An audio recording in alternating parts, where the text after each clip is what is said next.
हर हर महादेव भक्तों, आज की इस वीडियो में हम आपको भगवान शिव के अनन्य भक्त की कहानी सुनाने जा रहे हैं, जिसने शिवलिंग पे भोग के रूप में मांस चढ़ाया था।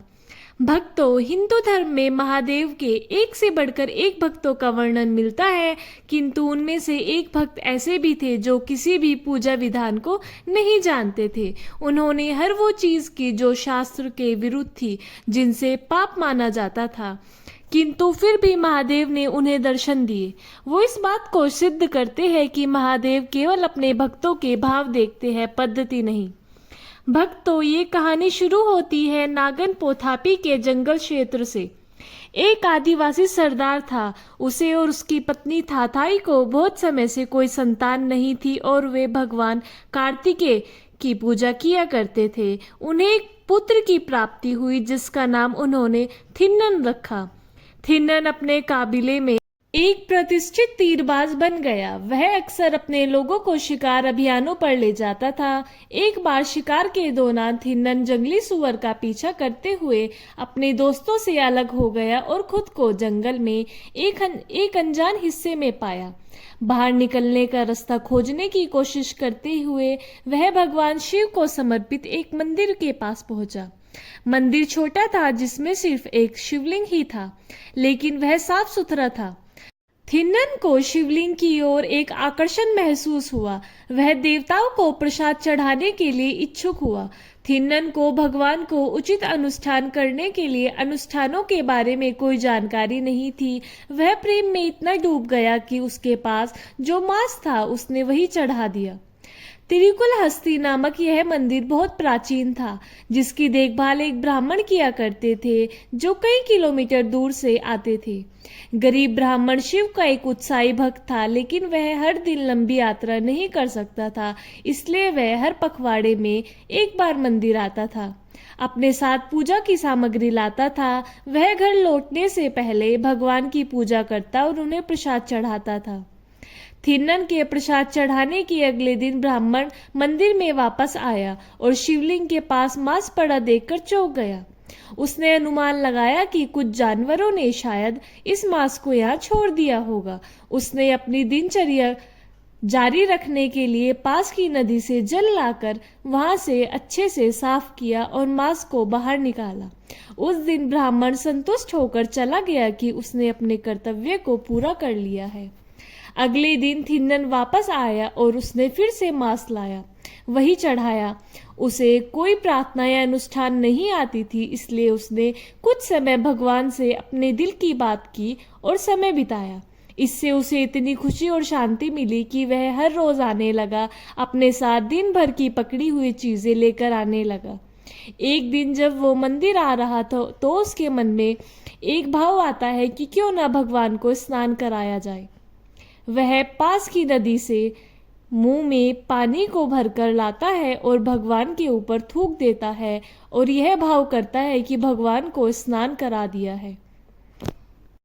फिर उसने खुशी खुशी भगवान को प्रसाद चढ़ाया और दिन ढलने से पहले भगवान से बातें की। अगली बार जब ब्राह्मण मंदिर में वापस आया तो उसने जो दृश्य देखा उसे घृणा हुई। फिर से जगह जगह पर मांस बिखरा हुआ था और इस बार शिवलिंग पर थूक भी लगा हुआ था। यह किसी जानवर का काम तो नहीं हो सकता, ये विचार पंडित जी के मन में आया और उन्होंने सोचा कि कोई इंसान भला ऐसे कैसे कर सकता है, कोई शिवलिंग को अपमानित व अपवित्र कैसे कर सकता है। फिर उन्होंने मंत्रोच्चारण करके शिवलिंग को शुद्ध करने का प्रयास किया और प्रसाद चढ़ाने से पहले धैर्यपूर्वक मंदिर को साफ किया।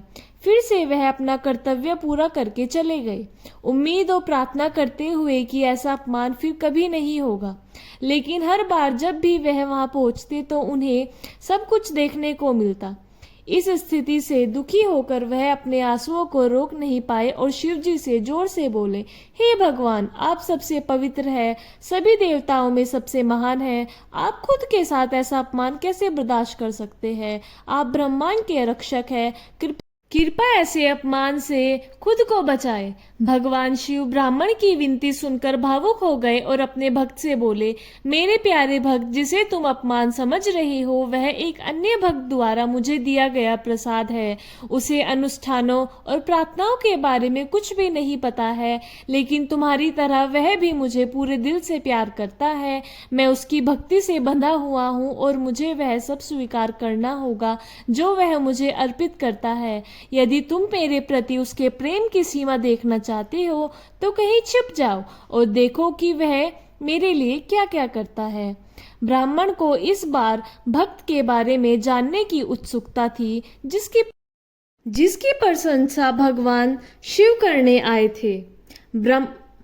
ब्राह्मण झाड़ियों के पीछे छिप गया। थिंदन हमेशा की तरह हाथों में बांस, बालों में फूल, मुंह में पानी लेकर जल्दी आ गया।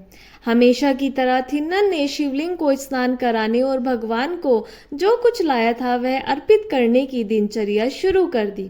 अचानक उसने देखा कि भगवान की बाईं आंख से कुछ बह रहा है। वह भयभीत होकर भागा और जड़ी बूटियां इकट्ठी करके भगवान की आंख पर लगाने के लिए लाया ताकि सारी समस्या ठीक हो जाए। इससे समस्या और भी बढ़ गई क्योंकि खून बहने लगा। उसने कुछ उपाय किए, आजमाए, लेकिन कुछ भी नहीं हुआ। अंत में उसने तय किया कि इस समस्या का अब सिर्फ एक ही समाधान है, वह भगवान को अपनी आंख अर्पित करके ही इस समस्या का हल ढूंढ सकता है। उसने अपना एक चाकू लिया और अपनी आंख निकालकर शिवलिंग पर रख दी। तुरंत खून बहना बंद हो गया और थिन्नन ने राहत की सांस ली। वह खुशी से नाचने लगा। अचानक वह क्या देखकर चौंक गया कि भगवान की दाहिनी आंख में से भी उसी तरह खून बह रहा था। अब उसे उपाय पता था और उसने अपनी दूसरी आंख भी चढ़ाने का फैसला किया। लेकिन एक बार जब उसने अपनी दाहिनी आंख निकाल ली तो वह कैसे देख पाएगा कि उसे कहाँ रखना है। उसने 1 मिनट तक सोचा और एक उपाय सोचा। उसने अपना एक पैर उठाया और उसने उस जगह पर रखा जहां भगवान की दाहिनी आंख थी। अपने चाकू से उसने दाहिनी आंख को निकालना शुरू किया। शिव अपने भक्तों के इस महान बलिदान को देखकर सहन नहीं कर सके और उन्हें प्रकट होना पड़ा। तुरंत थिन्नन की दृष्टि वापस आ गई और उसने भगवान के सामने पूरी तरह से दंडवत प्रणाम किया। ब्राह्मण भी छिपने की जगह से बाहर आया और भगवान के सामने झुक गया। भगवान शिव ने उन दोनों को आशीर्वाद दिया और उनकी भक्ति के लिए उनकी प्रशंसा की, जो उन्होंने अपने तरीके से की थी। उन्होंने विशेष रूप से थिन्नन की प्रशंसा की। उन्होंने एक संत घोषित किया, एक नया नार, जैसे कि शिव के सबसे महान भक्तों को जाना जाता है। चूंकि भगवान शिव के लिए उन्होंने अपनी आंख को त्याग दी थी, इसलिए उन्हें अब कनप्पा नयानार के नाम से जाना जाएगा, जो नाम उन्हें स्वयं भगवान शिव ने दिया। भक्तों, ये थी शिव भक्त की कहानी। वीडियो अच्छा लगे तो लाइक करें, चैनल को सब्सक्राइब करें और आप सभी को राधे राधे। जय श्री राधे कृष्णा। हर हर महादेव।